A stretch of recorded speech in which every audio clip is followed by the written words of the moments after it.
If you were to say the phrase, I'm me, to a friend or family member, what kind of feeling would that invoke? Would you be saying it as an excuse for something you're not doing that they're trying to get you to do better? Would it be something that makes you happy and you're proud of? How would it make you feel? It's something I wrote a blog post about recently, so I am me, and I wanted to share with you what that means. Let's talk about it.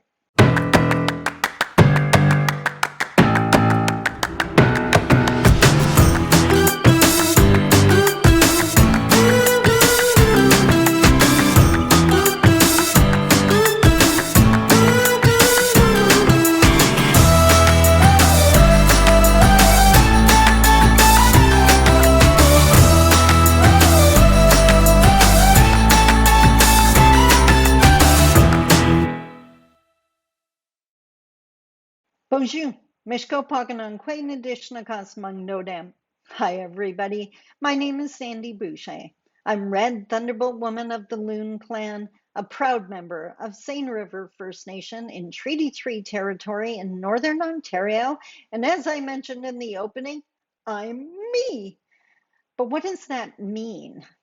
So, to give you a little bit of backstory here, I grew up in a very small Northern Ontario town. Like the streets, what's that country song? You know, you live at the end of a dirt road. The street I lived on was a dirt road. The main street of our town had the center line painted on it because it was part of the highway. We had two stop signs and we were proud of that fact. Get the idea? Incredibly small town. It was like 400 people when I was living there. Pretty sure it's even smaller now. The house I grew up in was filled with love and happiness with my parents, but it didn't even have running water. My dad worked in the local sawmill and he did everything he could for his family, but money was tight. We didn't have luxuries.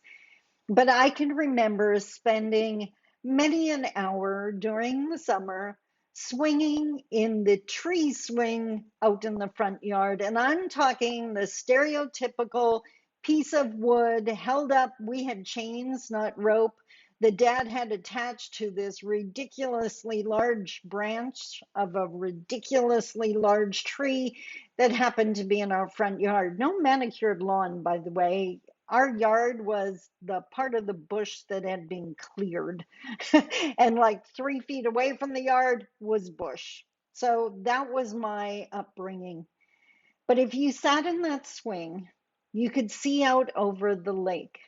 And it was the perfect place to spend a Sunday afternoon, you know, singing, pretending that you could, or imagining what my life would be like. And I never imagined a small town life. I just didn't. I imagined living in like a high rise. I just knew that when I looked out the windows, I was going to be looking over other buildings.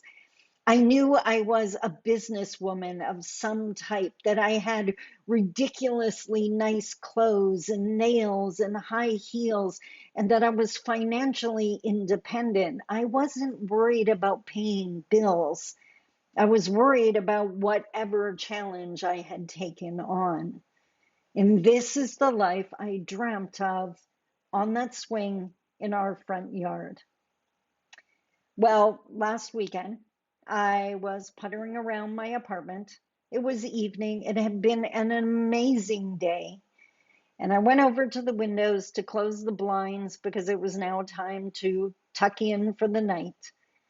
And as I closed the blinds, I looked out over the buildings that I was looking down on, and I realized I'm a businesswoman, financially independent, not worried about the bills because I'm focused on the next challenge I'm taking on.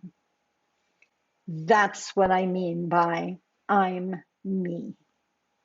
So, again, if I could wave a magic wand and have something come true for you, That's what I would want it to be. Think back to that crazy idea you had as a kid.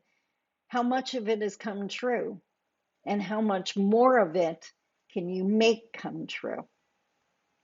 One more blog post for this week. I'll see you tomorrow. I love you. Take care. Bye bye.